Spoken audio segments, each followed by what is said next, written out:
रहे हैं HN Haridwar news.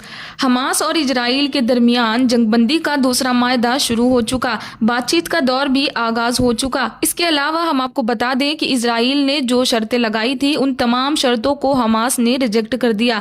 पिछले दिनों जंगबंदी के दूसरे दौर का जब आगाज हुआ कायरा में, तो इजराइल ने डेलीगेशन में 3 शर्त लगाई थी और उन 3 शर्तों में जो सबसे अहम शर्त थी कि हमास को मुकम्मल तौर पर गजा पट्टी से निकल जाना होगा। हमास का गजा पट्टी पर कोई भी कंट्रोल नहीं होगा। हमास के तमाम लड़ाकों को, हमास के कमांडर्स को और हमास की क़ियादत को गजा पट्टी से निकल जाना होगा।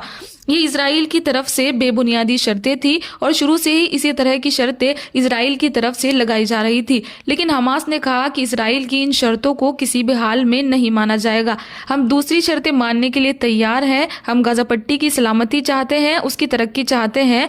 हम गजा पट्टी को फ़लस्तीनियों का एक मुल्क बनाना चाहते हैं। इसलिए हम तमाम इजरायली कैदियों को एक साथ रिहा करने पर गौर फिक्र कर सकते हैं, लेकिन हमास का कंट्रोल गजा पट्टी पर नहीं होगा। ये शर्त कभी नहीं मानी जाएगी। अब खबर है कि जंगबंदी के दूसरे बरहला के लिए बातचीत का दौर शुरू हो चुका और 2 मार्च से इस पर अमल भी किया जाएगा। फिलहाल हमास की तरफ से खबर सामने आई थी कि हम 4 इजरायली लाशों को रिहा करेंगे। हमास ने कल यानी बृहस्पतिवार को 4 लाशों को इजराइल को सौंप दिया है और वो सीज फायर में किए गए मुआहदे पर अमल नहीं करता। अब हमास ने अपने रवैया में लचक दिखाते हुए कहा कि हमास इजराइल के तमाम कैदियों को रिहा कर देगा, लेकिन ये रिहाई कब अमल में आएगी इसी की अभी तक कोई भी डेट सामने नहीं आई। लेकिन जंगबंदी की जो बातचीत दूसरे मरहले के लिए है उस पर गुफ्तगू जारी है और उम्मीद यही है कि जंगबंदी दूसरे मरहले के लिए भी जारी रहेगी।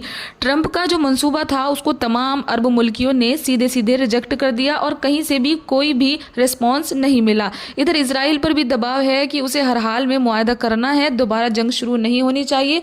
मेरे साथ इसमें बस इतना ही।